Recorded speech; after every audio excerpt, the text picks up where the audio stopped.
Leading up to the trip, I don't know, I didn't really know what to expect. Like, it just kind of came a routine, just training and all this, but training was nothing compared to, no amount of training could have prepared us for Kokoda. I didn't expect it at all. None of us did. None of us was really prepared in that way, mentally or physically. But yeah, so I didn't really know what it would be like at all, but I certainly got a culture shock as well when I got there.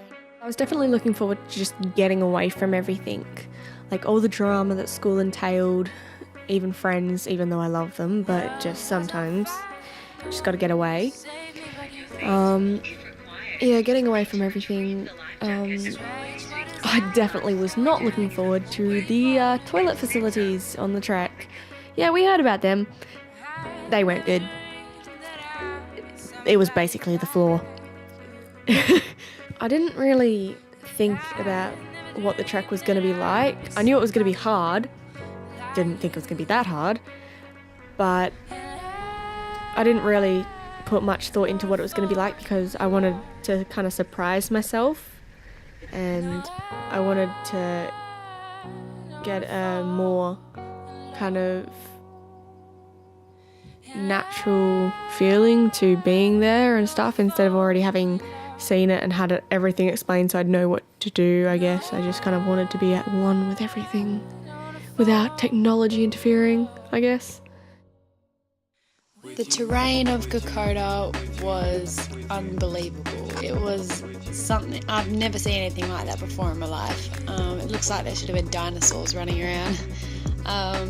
There were gushing waterfalls. I've never seen so much green and lusciousness. There were huge giant tree roots everywhere. The river crossings, everything was just so untouched. Like it was incredible.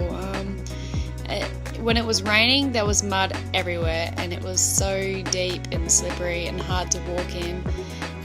When we got to the top of the mountain, sometimes they were just in white. We were in the clouds, and you couldn't see more than 2 meters in front of you. That was ridiculous. And yeah, just the whole entire walk was either up or down. It was so steep. It was crazy. There was one moment where you looked up at a wall. You had to walk up, and you couldn't see the top. It was ridiculous. It was so hard.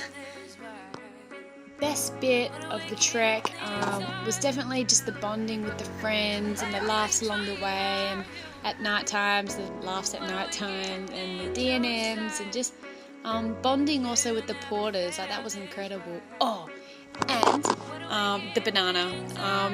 At about day 5, we walked past a little store and they were selling fruit. It was the first time we had fruit in like forever, and it was the best thing I've ever tasted in my life, and we were just going nuts. It was so good. I just want to say that these are the best bananas you will ever have in your entire life. Worst moment of the trek was probably, for me, day 5.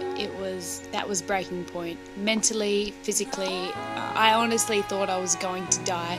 Like reading over what I wrote in my little diary along the way was just, it was ridiculous. I honestly don't know how we got through to the other side, but just hours and hours and hours of walking, and just, it was constant like agony, and just I craved comfort so bad. Like, I got really sick that day, and just everything hit. The blisters, my feet were torn apart, my lungs felt destroyed, my knees were just killing me from lifting that bag, and just being wet. I hated being wet. That was the most annoying thing, just all the time, just wetness.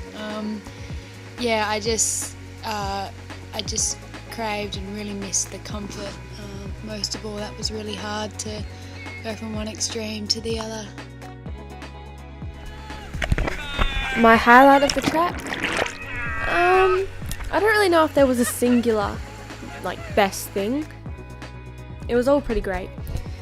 The support that was both given and received throughout was amazing, though.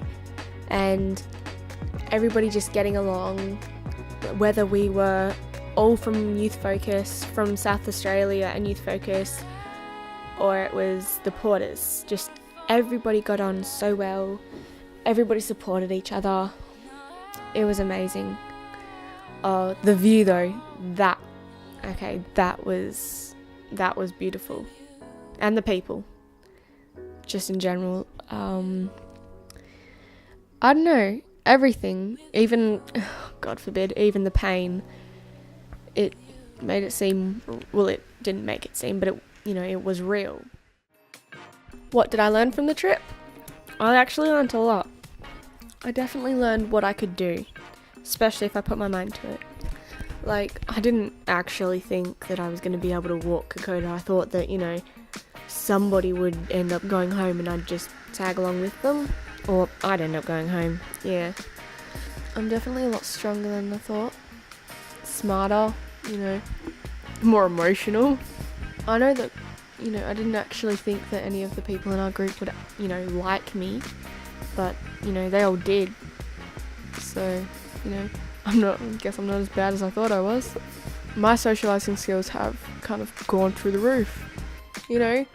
Locking myself in my room, not doing anything, and then all of a sudden going and talking to everybody and being a part of, walking the Kokda track. It's amazing. When I completed the track, don't ask me why, but I really kind of felt unfulfilled. We'd done, like an hour of flat walking, and I thought, this is it, like, that's the end. It was kind of like, oh, I thought it would at least be a couple more days. But, a couple of, maybe 2 weeks after, it really sunk in. Holy crap, I just walked Kokoda. So, that was really, like, when that kind of sunk in, it was amazing. I felt absolutely astonished. I was so proud of myself.